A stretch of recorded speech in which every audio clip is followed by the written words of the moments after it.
एक तरफ जहां रांची को स्मार्ट सिटी बनाने की कवायद जोरों पर चल रही है, वहीं पिछले 2 दिनों में हुई जोरदार बारिश से शहर में बाढ़ जैसा नजारा देखने को मिल रहा था। शहर के कई इलाकों में जल जमाव के साथ घर और अपार्टमेंट में भी पानी घुस गया था।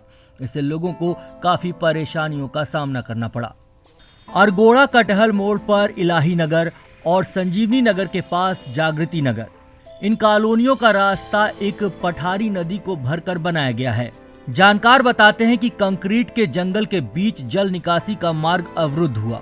आने वाले समय में इससे भयानक मंजर देखने को मिल सकता है। तो फ्लैश फ्लड पठारी क्षेत्र का एक आता है फ्लैश फ्लड, लेकिन पानी बह के निकल जाता है। ये स्थिति में क्या देख रहे हैं कि पानी रुक जा रहा है, और रुकने का सबसे बड़ा कारण क्या है कि हम लोग, सरकार, सभी जिम्मेवार हैं। क्योंकि जो नदी का बहाव क्षेत्र था, जो पानी का जो सरफेस रन ऑफ जिसको हम कहते हैं, यहाँ से निकल के बहती थी, उस रास्ते में हम लोगों ने कंस्ट्रक्शन कर दिया।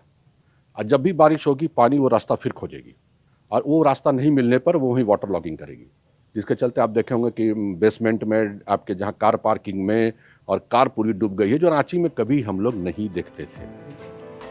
शहर में भारी बारिश के दौरान पानी की जैसी निकासी चाहिए, रांची में उतनी कैपेसिटी नहीं है।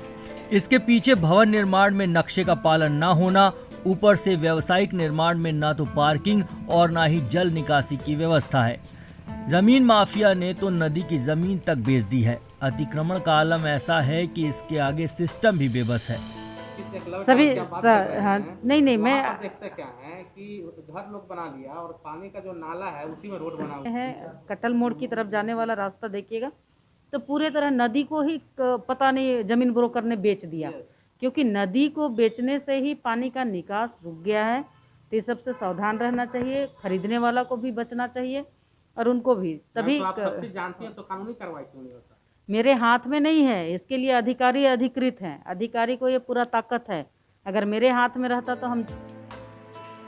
रांची में एक समय हरमू, जुमार, भूसर, पोटपोटो और घाघरा सहित कई पठारी नदियां बहती थी, जो भारी बारिश के पानी को खुद में समेटकर स्वर्णरेखा नदी तक पहुंचाती थी। आज सौंदर्यीकरण के नाम पर इनको बांध दिया गया है। इससे पानी की निकासी नहीं हो पा रही है। वक्त रहते संभलने की दरकार है। राजधानी रांची में लगभग जितने जो नदियां हैं, छोटी बड़ी नदियां जो हैं, जिनसे जो बरसात की पानी बहा करता था, सबका यही हाल है। जमकर अतिक्रमण, और अतिक्रमण के बाद नदियों में ही रास्ता बना दिया जाता है। कैमरामैन परमानंद के साथ उपेंद्र, ईटीवी भारत, रांची।